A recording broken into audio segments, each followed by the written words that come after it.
Hello everyone, welcome to foundation classes by Amit. अगर आप CTET 2024 के लिए प्रिपेयर कर रहे हैं तो ये क्लासेस आपके लिए मोस्ट इम्पोर्टेंट है। इसलिए अगर आपने चैनल को सब्सक्राइब नहीं किया है तो चैनल को सब्सक्राइब कर लें, बेल आइकन पर प्रेस कर ऑल नोटिफिकेशन को आप ऑन कर दें। अगर आपको किसी तरह का कोई डाउट है, कोई इश्यू है, कुछ पूछना चाहते हैं तो आप इस कॉन्टैक्ट नंबर पर व्हाट्सएप मैसेज कर सकते हैं। साथ में हमारा जो टेलीग्राम ग्रुप है उसको आप ज्वाइन कर लीजिए। टेलीग्राम ग्रुप का जो लिंक है वो आपको इसी वीडियो के डिस्क्रिप्शन में मिल जाएगा।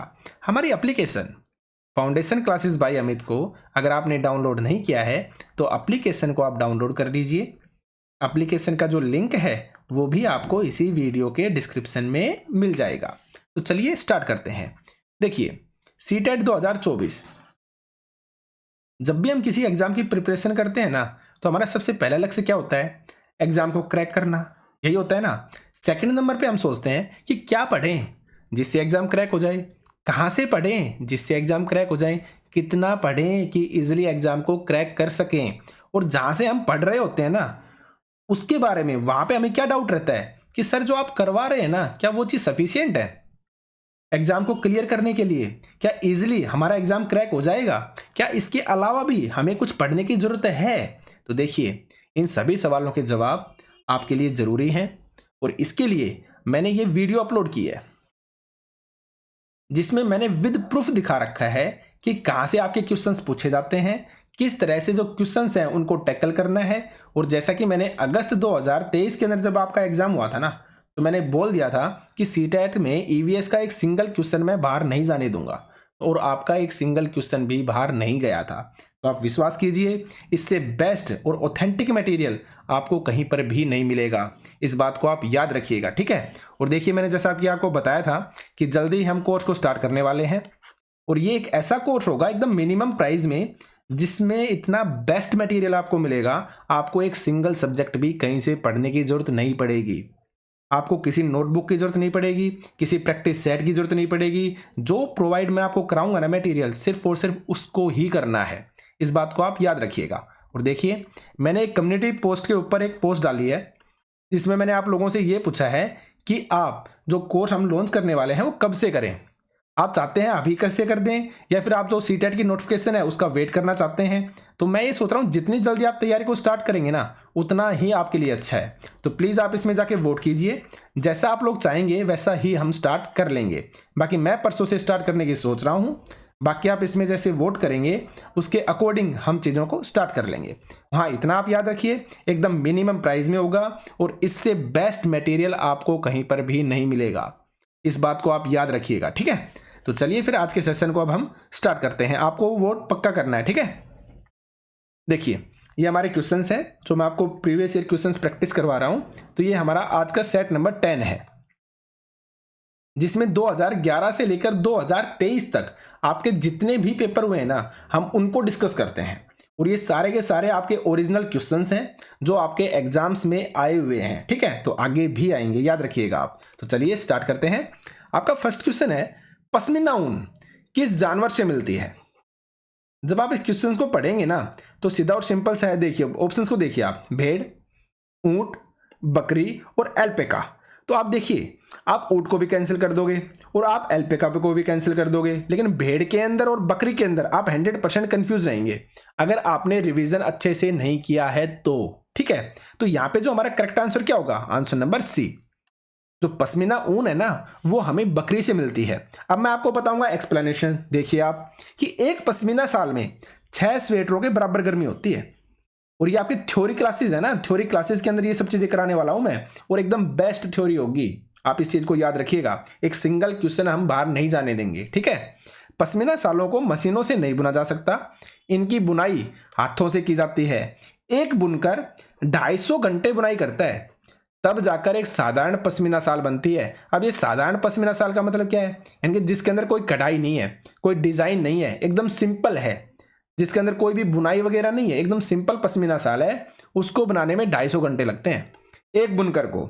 इन बकरियों के बाल इतने पतले होते हैं कि आपके सिर का एक बाल बकरी के 6 बाल के बराबर होता है, ठीक है ना। इतने ज्यादा पतले होते हैं बकरी के बाल, याद रखिएगा। यहां पर तापमान -40 डिग्री सेंटीग्रेड तक चला जाता है। ये लोग अपना पूरा सामान घोड़ों व याक पर लाद कर चलते हैं। घोड़े ठीक हैं, याक याक जो है ये आपके ठंडे क्षेत्रों में पाए जाते हैं, और ये बात आपके लद्दाख की हो रही है, ठीक है। यहाँ पर तिकोने टेंट होते हैं जिन्हें क्या कहा जाता है, रेबो कहा जाता है। क्या कहा जाता है, रेबो। और ये क्वेश्चन भी आपका सीटेट में पूछा जा चुका है, ठीक है। आप याद रखिएगा, ये क्वेश्चन आपका सीटेट में पूछा जा चुका है, याद रखिए आप। आगे चलते हैं। निम्नलिखित में से कौन से जंतु का आगे का दांत उसके जीवन भर बढ़ता रहता है। और ये क्वेश्चन देखिए मैं पहले भी करा चुका हूं, इतनी बार ये क्वेश्चन रिवाइज हुए हैं, रिपीट हुए हैं, और आगे भी ये होंगे। और जब हम थ्योरी को अच्छे से पढ़ लेंगे ना, उसके बाद देखना ये क्वेश्चन आपके लिए एकदम बच्चों वाले होंगे। आप सीधा देखेंगे और सीधा डायरेक्ट टिक करेंगे आप, और एग्जाम्स में भी 100% आपको देखने को मिलेंगे।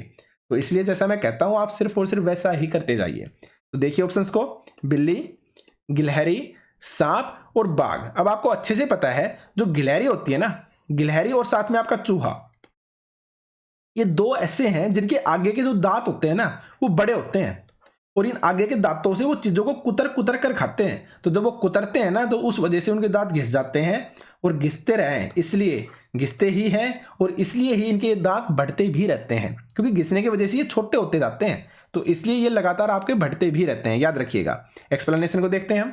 टीथ, दांतों के बारे में देखिए आप। गाय के आगे के दांत छोटे होते हैं पत्तों को काटने के लिए। गाय के पीछे के दांत चपटे व बड़े होते हैं। बिल्ली के दांत नुकीले होते हैं जो मांस को फाड़ने और काटने के काम आते हैं। सांप के दांत नुकीले तो होते हैं लेकिन वो अपने शिकार को चबाकर नहीं खाता, पूरा का पूरा निगल जाता है। और ये आपका आया था सीटेट में, तो ये सीटेट के अंदर आपके पूछे जा चुके हैं, याद रखिएगा। गिलहरी के दांत हमेशा बढ़ते रहते हैं, दांतों से काटने और कुतरने के कारण इनके दांत घिसते रहते हैं, घिसते भी रहते हैं और आगे बढ़ते भी रहते हैं। और एक साथ में आप चूहा भी याद रखिएगा, गिलहरी और साथ में आपका चूहा, याद रखिएगा। आगे बढ़ते हैं। निम्नलिखित में से भारत में मिलने वाला कौन सा सांप जहरीला नहीं है। कौन सा सांप जहरीला नहीं है। रसल वाइपर जिसे हम दुबोया बोलते हैं, सास स्केल्ड वाइपर जिसे आरा सल्की वाइपर या अफाई बोलते हैं हम, भारतीय सेल अजगर जिसे हम पाइथन बोलते हैं, और कॉमन क्रेट जिसे हम क्रैत बोलते हैं। देखिए अब इस क्वेश्चन के बारे में अगर मैं बात करूं ना, तो जब ये क्वेश्चन आया था ना तो यहां पे सिर्फ ये वाले नाम दे रखे थे, रसेल वाइपर, सास स्केल्ड वाइपर, भारतीय सेल अजगर और कॉमन क्रेट, ठीक है। ये वाले नाम नहीं दे रखे थे, ये ब्रैकेट में मैंने लगाए हैं। और क्यों लगाए हैं, क्योंकि एनसीईआरटी के अंदर आपके यही नाम गिवन है, आपके ये वाले नाम गिवन ही नहीं है एनसीईआरटी में, ये सामने वाले जो एक्चुअल में क्वेश्चंस में पूछ रखे थे। तो इसलिए कुछ चीजें हमें एक्स्ट्रा करनी होंगी, और वो चीज आपके लिए एक्स्ट्रा मैं करूंगा। आपको सिर्फ और सिर्फ जैसा मैं बोलूं वैसे ही करते जाना है, ठीक है। तो आप एप्लीकेशन को डाउनलोड कर लेना। डाउनलोड करने के बाद जो फ्री मटेरियल सेक्शन में जाएंगे तो वहां पे आपको काफी वीडियो सीटेट से रिलेटेड मिल जाएंगी। जैसे जो मैं ये चैनल पे करवा रहा हूं ना, ये वाली वीडियो भी आपको वहां पे मिल जाएंगी। तो आप वीडियो को बार बार देखते अपनी प्रैक्टिस करते रहिए। जल्दी ही परसों से हम स्टार्ट कर देंगे हमारी थ्योरी क्लासेस को। बाकी मैंने कम्युनिटी पोस्ट डाली है, तो प्लीज़ आप सभी उसमें वोट करें ताकि आइडिया लग सके कि आप सभी क्या चाहते हैं, क्योंकि एक्चुअल में है तो सब कुछ आपके लिए ही ना, आपके लिए ही स्टार्ट करना है। तो आप लोग जब देखना चाहेंगे तभी फायदा है। तो प्लीज़ आप उसमें जाके वोट करें, ठीक है। तो यहाँ पे जो हमारा करेक्ट आंसर हो जाएगा ना, आंसर नंबर सी होगा। ये जो सांप है ये आपका जहरीला नहीं होता है, याद रखिए। कौन सा, भारतीय सेल अजगर जिसे हम बोलते हैं पाइथन। आगे बढ़ते हैं। अब देखिए एक्सप्लेनेशन को आप, नाग गुफन डिजाइन, एक आपका नाग गुफन डिजाइन होता है। तो ये कैसा होता है, देखिए ऐसे डिजाइन जो रंगोली, कढ़ाई और दीवारों को सजाने के लिए सौराष्ट्र यानी कि महाराष्ट्र में, गुजरात में, दक्षिण भारत में प्रयोग किए जाते हैं। क्या, आपके नाग गुम्फन डिजाइन। सांपों की बीन की धुन पर नाचने वाले लोग क्या कहलाते हैं, आपके कालबेलिया कहलाते हैं। कालबेलिया नाच में भी सांप जैसी मुद्राएं की जाती हैं। एकदम इजी क्वेश्चन है। हमारे देश में पाए जाने वाले सांपों में 4 तरह के सांप ही जहरीले होते हैं। अब वो कौन कौन से हैं, आपका नाग हो गया, आपका करैत हो गया, दुबोया हो गया और अफाई। ये 4 तरह के ऐसे क्या हैं, आपके नाग है जो क्या है, आपके जहरीले होते हैं, सांप है जो जहरीले होते हैं, याद रखिएगा। आगे बढ़ते हैं। वे व्यक्ति जो वनों में कम से कम 25 वर्षों से रह रहे हैं, उनका वन भूमि और उसमें रहने वाली उपज पर अधिकार हो जाता है। यह अधिनियम कहां से लिया गया है। अब ये वाली जो स्टेटमेंट है ना, इससे पता नहीं कितनी बार ये आपका क्वेश्चन बनाया गया है, और स्टेटमेंट के रूप में बनाया है ताकि आप ज्यादा से ज्यादा कंफ्यूज हो जाएं। कभी यहाँ पे 15 दे देंगे, कभी यहाँ पे 20 दे देंगे, कुछ भी दे देते हैं, लेकिन आपको याद रखना है 25 वर्ष। और यह अधिनियम कहां से आया है, आपका वन अधिकार अधिनियम 2007 से। कहां से आया है? वन अधिकार अधिनियम 2007 से आया है। ठीक है, ना आपका ये वाला होगा, ना ये होगा, और ना आपका ये होगा। अब हम देखते हैं एक्सप्लेनेशन को। जंगल अधिकार कानून 2007। अगर हम जंगल अधिकार कानून 2007 की बात करें तो यह किस बारे में बात करता है? यह कानून आदिवासियों को जंगल पर उनका हक दिलाता है। ठीक है, क्या करता है? आदिवासियों को उनके जंगल पर हक दिलाता है। जो लोग कम से कम 25 साल से जंगल में रह रहे थे, उनका वहां के जंगल और वहां पैदा होने वाली चीजों पर हक है, उन्हें जंगलों से हटाया न जाए। ये काम है आपका जंगल अधिकार कानून 2007 का। और जंगल बचाने का काम भी उनकी कौन करती है? ग्राम सभा करती है। यानी कि जो लोग रहते हैं ना आसपास, उन लोगों की जो ग्राम सभा होती है वो जंगल बचाने का काम भी करती है। और ये अधिकार क्या कहता है कि कम से कम 25 साल से जो जंगल में रह रहे हैं ना, उनका अधिकार हो गया है वहां पे, उनको जंगल से हटाया नहीं जा सकता है। ठीक है, यह कानून आदिवासियों को जंगल पर उनका हक दिलाता है, याद रखिएगा। आगे बढ़ते हैं। नेक्स्ट क्वेश्चन है आपका झूम कृषि। अब देखिए, झूम कृषि के बारे में मैं एकदम डिटेल से पहले भी बता चुका हूं, और इसके बारे में बहुत ज्यादा डिटेल है। मैं जब थ्योरी क्लासेस हम करेंगे ना, तो वहां पे मैं आपको बताऊंगा कौन से देश में कौन झूम कृषि को क्या कहा जाता है। यहां तक कि इंडिया के अंदर भी जो अलग अलग स्टेट है ना, उसमें झूम कृषि को अलग अलग नामों से जाना जाता है। तो ये सारी की सारी चीजें डिटेल में हम थ्योरी क्लासेस में बात करेंगे। ठीक है, अब देखिए ऑप्शंस को आप। जैविक कृषि, स्लैश एंड बर्न कृषि, कीटनाशकों का सीमित उपयोग और रासायनिक खाद का सीमित उपयोग। तो यहां पे जो हमारा करेक्ट आंसर होगा ना, वो होगा आपका स्लैश एंड बर्न कृषि। और स्लैश का मतलब होता है किसी चीज को काटना, और बर्न का मतलब होता है किसी चीज को जलाना। तो काटना और जलाना वाला कृषि बोलते हैं किसको? झूम कृषि को। ऐसा क्यों बोलते हैं? देखिए, झूम कृषि में क्या होता है ना, ये आपके उत्तर पूर्वी जो राज्य है ना, वहां पे सबसे ज्यादा की जाती है। पहले तो आप ये याद रखना, इंडिया में बाकी जगह भी होती है, वो हम थ्योरी क्लासेस में देखेंगे, बट उत्तर पूर्व में आपकी झूम कृषि ज्यादा की जाती है। और वहां पे क्या करते हैं, ये कोई जंगल का एरिया है और यहाँ पे पेड़ उगे हुए हैं, तो इन पेड़ों को काट दिया जाता है। तो इसलिए इसका नाम काटना हो गया, कर्तन हो गया, कर्तन। और काटने के बाद क्या करते हैं, इनको जला देते हैं। तो इनसे जो राख बनती है ना, उसी से जमीन उपजाऊ हो जाती है। ठीक है, आप समझ गए होंगे। तो जलाने की वजह से इसको जब जलाते हैं ना, काट के जला देते हैं, इसलिए इसको बोला गया है बर्न। तो स्लैश का मतलब काटना और बर्न का मतलब जलाना, तो इसलिए इसको बोला जाता है स्लैश एवं बर्न कृषि। बाकी जो चीजें हैं हम थ्योरी क्लासेस में डिटेल से डिस्कस करेंगे। आगे बढ़ते हैं। रोनाल्ड रोस को 1902 में चिकित्सा के क्षेत्र में नोबेल पुरस्कार किस शोध करने के लिए किया गया था? यानी कि इन्होंने शोध की थी, रोनाल्ड रोस ने 1902 में, तो किस क्षेत्र में, यानी कि इन्होंने क्या शोध की थी जब इनको नोबेल पुरस्कार दिया गया? किस शोध के लिए, किस खोज के लिए इनको नोबेल पुरस्कार मिला? ये बात आपसे पूछी गई है। तो ऑप्शंस को देखिए आप। डेंगू मच्छर से फैलता है, ये पता लगाया था इन्होंने। या फिर मलेरिया मच्छर से फैलता है, ये पता लगाया था। चिकनगुनिया मच्छर से फैलता है, ये पता लगाया था। या फिर प्लेग पिस्सुओं से फैलता है, ये पता लगाया था। तो यहां पे जो आपका करेक्ट आंसर हो जाएगा आंसर नंबर बी। जो आपका मलेरिया है ना, ये आपके मच्छरों से फैलता है। और ये बात किसने पता लगाई थी? रोनाल्ड रोस ने लगाई थी। कब लगाई थी? 1902 के अंदर लगाई थी। तो 1902 में इन्हें नोबेल पुरस्कार मिला था इस शोध के लिए, याद रखिएगा आप। तो एक्सप्लेनेशन को देखते हैं हम कि मलेरिया मादा एनाफ्लिस से फैलता है। पता चल गया किससे फैलता है? मादा एनाफ्लिस से फैलता है। इसके लक्षण क्या है? ठंड लगकर कपकपी के साथ बुखार आना। और मोस्ट इंपोर्टेंट है, आपका सीटेट में पूछा जा चुका है कि मलेरिया के लक्षण क्या हैं। ठंड लगकर कपकपी के साथ बुखार आना और एज इट इज आया था। इसलिए मैं बोलता हूं जो मैटर मैं आपको कराऊंगा ना, एज इट इज आपको चीजों को याद रखना है। और याद रखना भी नहीं है, याद मैं करवाऊंगा। जब हम प्रैक्टिस सेट करेंगे ना, तो जिस तरह से मैं यहाँ पे आपको करवा रहा हूँ ना, इसी तरीके से करेंगे। जब भी किसी टॉपिक के बारे में क्वेश्चन आएगा, उस टॉपिक की पूरी डिटेल, पूरी थ्योरी मैं एक साथ आपको दिखाऊंगा। और बार बार जब इस तरीके से हम रिवाइज करेंगे ना, तो जब आपका एग्जाम होगा, एग्जाम से पहले पहले कम से कम 10 बार आपकी थ्योरी रिवाइज हो जाएगी। तो एग्जामिनर कितना भी क्वेश्चन को घुमा ले, आप 100% अच्छा ही सोल्व करके आएंगे। 100% आप राइट आंसर ही करके आएंगे। तो जैसा मैं बोलता हूं सिर्फ और सिर्फ आप वैसे ही करते जाइए। आगे बढ़ते हैं। मलेरिया की दवाई सिनकोना पेड़ की छाल से बनाई जाती है। किससे बनाई जाती है? सिनकोना पेड़ की छाल से बनाई जाती है। पहले के समय में छाल को उबालकर व छान कर पीते थे, लेकिन अब छाल से दवाई बनाई जाती है। मलेरिया मच्छर से फैलता है, ये किसने बताया था? सर रोनाल्ड रोस ने बताया था। किसने बताया था? सर रोनाल्ड रोस ने बताया था कि मलेरिया किससे फैलता है? मलेरिया मच्छर से फैलता है। किसने बताया? सर रोनाल्ड रोस ने। आप याद रखिएगा। आगे बढ़ते हैं। नेक्स्ट क्वेश्चन है आपका सिनकोना वृक्ष के किस भाग का उपयोग मलेरिया के उपचार के लिए किया जाता है? देखिए फिर से आपका क्वेश्चन आ गया, और ये सारे क्वेश्चन आपके ओरिजिनल क्वेश्चंस हैं तो सीटेट के अंदर पूछे जा चुके हैं, याद रखिएगा आप। तो ऑप्शंस को देखिए आप, मूल, छाल, पत्ते या फिर बीज। तो आपको अच्छे से पता है करेक्ट आंसर क्या होगा आपका, आंसर नंबर बी यानी कि छाल। एक्सप्लेनेशन को देखते हैं हम। देखिए फिर से सेम एक्सप्लेनेशन है। देखिए आप कभी भी ये मत सोचिए कि सेम चीजें बार बार क्यों कराई जा रही हैं। इन चीजों का रिजल्ट जब आप एग्जाम में बैठेंगे ना तब आपको पता चलेगा।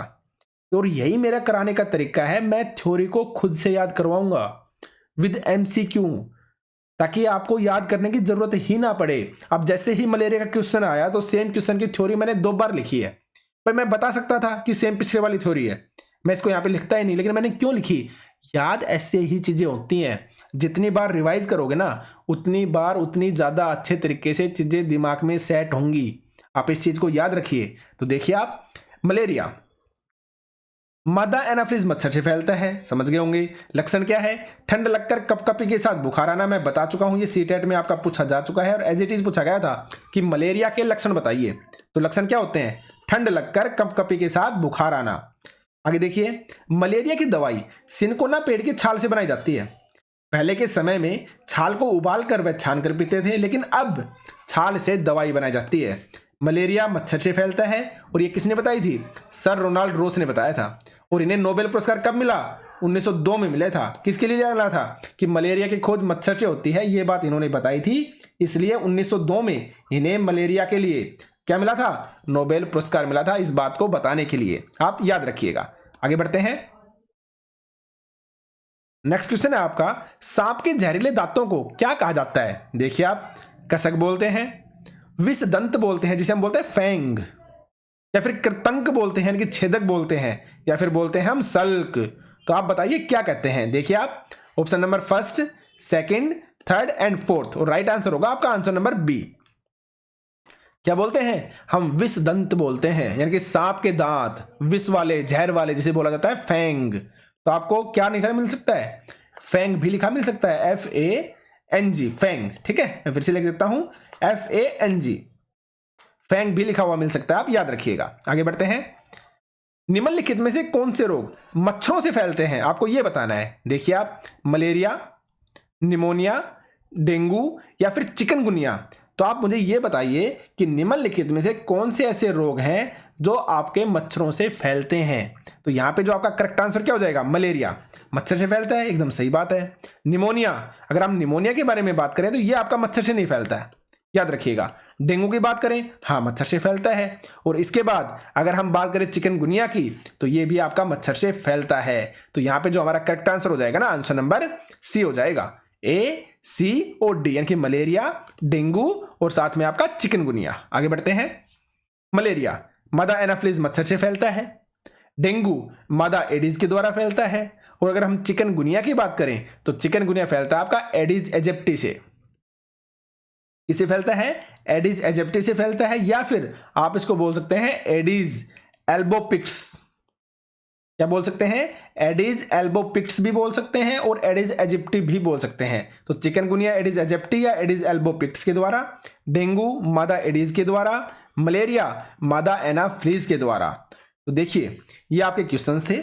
जैसा कि मैंने आपको बताया कि परसों से हम स्टार्ट कर देंगे हमारे कोर्स को, तो आप आराम से परचेज करके अपनी रेगुलर क्लासेस को स्टार्ट कर दीजिए। ठीक है, अभी आपकी नोटिफिकेशन आए या ना आए, इस चीज को आप माइंड में सेट रखिएगा। एकदम बेस्ट कंटेंट आपको मिलेगा। और मैथमेटिक्स हो गया, साइकोलॉजी हो गई, हर एक सब्जेक्ट को एकदम डिटेल से और इतने परफेक्ट तरीके से कराया जाएगा कि आपका एडवांस लेवल आप खुद देख लेना। जैसे मैथमेटिक्स अगर किसी का 0 है ना, तो इतनी बेसिक चीजें कराऊंगा कि मैं आपको 0 से एडवांस लेवल पे लेके जाऊंगा। क्योंकि कल को आप सीटेट क्रैक करने के बाद आप टीचिंग एग्जाम्स भी देंगे, तो वहां पे भी ये सारी चीजें आपके काम आएंगी। आपको दोबारा मैथमेटिक्स पढ़ने की जरूरत नहीं पड़ेगी, आप यहाँ पे इतने बेस्ट तरीके से पढ़ लोगे। आप इस चीज को याद रखिएगा। ठीक है, तो आज के सेशन में सिर्फ इतना ही था। आपको कम्युनिटी पोस्ट में आप प्लीज जाके कम्युनिटी पोस्ट में आप वोट करना, ताकि मुझे पता चल सके कि एक्चुअल में आप लोग क्या चाहते हैं। ठीक है, तो आज के सेशन में सिर्फ इतना ही। Thank you.